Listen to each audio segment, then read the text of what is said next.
because there's only the odd bit of grainy black and white footage of you playing for the Borough, there's younger people watching who will have no idea of what sort of a player you are or what contribution you made to that successful promotion.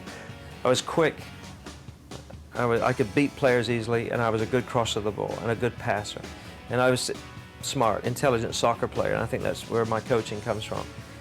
They were my strengths, and if I played to my strengths, I could be an effective player for a team. I remember going to Middlesbrough the first time, and the local newspaper having all the directors, you know, pictures on the front of the paper saying it was all their fault. So I knew they took it very seriously, their football, and to be relegated to the third division, and then, you know, Stan signs, you know, 4 players, and, you know, it doesn't get much better. I think Stan was under tremendous pressure too, and it was difficult for the players, but. I've learned in my managerial experience now that it takes time to gel a team together. You just can't throw those 10 or 11 guys out there and say, okay, let's go. It does take some time, and then, you know, when we got Willie Wigham and then John Hickton came and played up top, and suddenly, you know, it got, you know, the pieces started to fit a little bit better. And I think that the Darlington game at Christmas set us on the road to that success that we had, you know, getting promoted that year. And of course, Willie Wigham joined like about 7 or 8 games in, I think, and made his debut at Watford. Right. Can you remember what the team must have thought when they first clapped their eyes on the 6'2", you know, beautifully handsome Willie Wigham? You know. Well, Willie came. I remember he drove. I think Willie had actually come down all night. You know, we'd heard some, you know how you heard some whispers that we were signing a new player. No one knew who it was, and Stan didn't share that with us until Willie sort of walked in the door, and he'd come all the way from Falkirk to London, you know, on the train all night long, and you know, he's a very tall, you know, skinny goalkeeper, and we were like, oh my God, who is this guy? But I'll tell you what, he was a good goalkeeper. And probably one of the best goalkeepers I've ever seen at one-on-one, you know, situations. He had those long legs of his and those arms, and he was a good goalkeeper and did a great job for us. But he wasn't always on time, was he? No, he was never on time.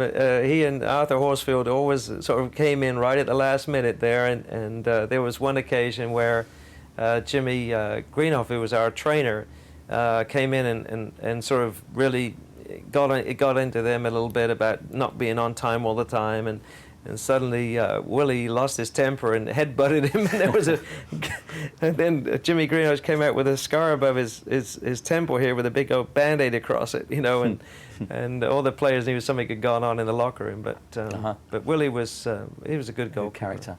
That was a fantastic season that you played through. I mean, I think you only missed 2 games in the entire season, and it all culminated in that game that is in Borough folklore for everybody, the Oxford game. You don't have to say anything more than that, the Oxford game.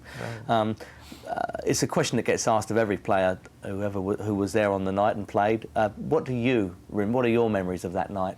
That was magical. I mean, there's no other way to describe it. You know, a huge crowd. You know, we knew we had to win the game to get promoted. We couldn't tie. We had to win the game. But like I've said so many times, our team was so confident. Everybody was playing with so much confidence that when we stepped on the field, it wasn't, are we going to win the game? It's going to be, how many goals are we going to score? And I was, you know, that night, I knew I played probably one of my best matches. I had 2 corners that went in, and John and Rourke and I used to work on those things all the time, about near post runs and corners, like, so 2 goals came from corners, and then I think John Hickton had a tremendous header from a cross I floated in. So, you know, it was nice to know that, you know, that in that night, you know, I contributed maybe to 4 of the goals, and but they still had to be put in the back of the net by those guys, and they were great players, and it was a wonderful night. Do you think it's fair to say that John O'Rourke, Arthur Horsfield, and the following season, particularly John Hickton, would not have bagged probably half of the goals that they did without your precision crosses?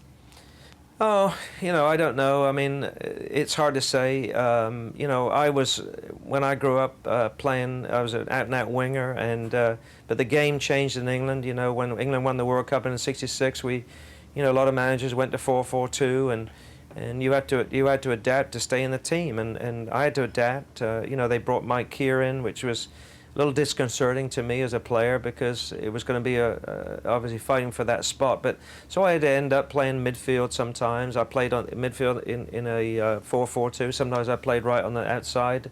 But just had to adapt to that sort of stuff, and that's part of life. You know.